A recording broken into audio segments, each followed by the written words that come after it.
Hello friends मु सुकन्या आपण मानक स्वागत करुच्ची मोर new YouTube channel Odia blogger Sukanya. तो रोसई करने पूर्वर मुझे रोसई घरटा टी आपण मानक देखई दूची तापर कौन रोसई रेसिपी करुच्ची तो आपण मानक जनइबी। मुझे माछ धोईकी भाजुची तापर रोसई मोर स्टार्ट हम। तो गोटे भाकुर माछ बड़ भाकुर माछ तो भाकुर माछरे भाकुर गरम मसला झोल होची। तो देखंतु केते सुंदर माछ तरकारी कलर आसी जाइए आउ टेस्ट भी बहुत भल थिला। तो आपण माने केमती मु करूची सेही प्रोसेस रे आपण माने थरे ट्राई करिवे।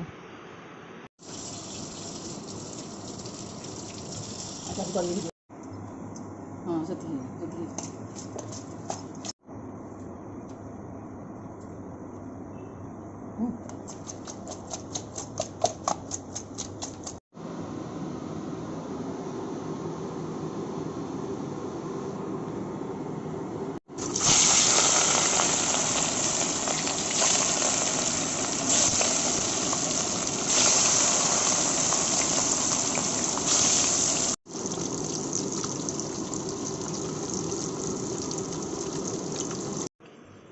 माछ सब भाजिक मु रखीदेली। देखिपे भाकुर मुंड केते बड़ मुंडटे।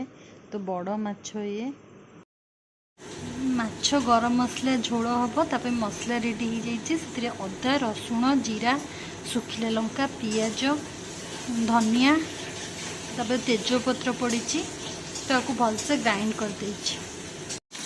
आलू भाजिकी रखीदेली। तेल पकईला पियाज पकई दूसरी पियाज ब्राउन हो आसले मसला पकईबा। पियाज ब्राउन हो आसला चिली पाउडर पकईले तापर एबे धनिया पाउडर पकईबा। तो ताको भलसे मिसई देला पर एबे मसला पड़िबो।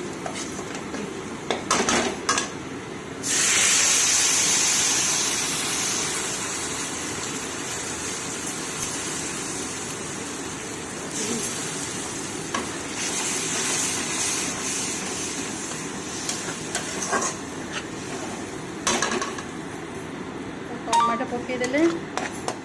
तो लुण हलदी आम पकईदेलु।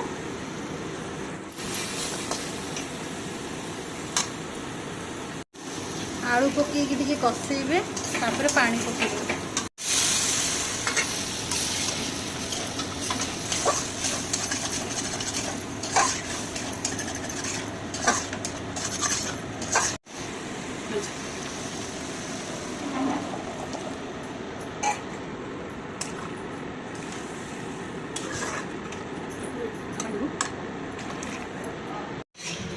भाजिकी रखि माछ को तरकारी टिके फुटी आसिले माछ को पकईदेवे।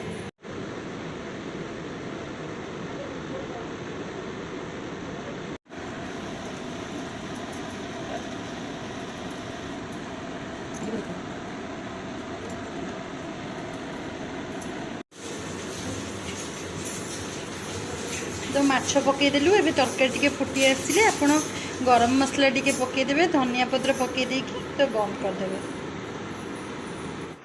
जदि आपण मानक मो वीडियो भल लगिला तो निश्चित like comment share and subscribe करेंगे।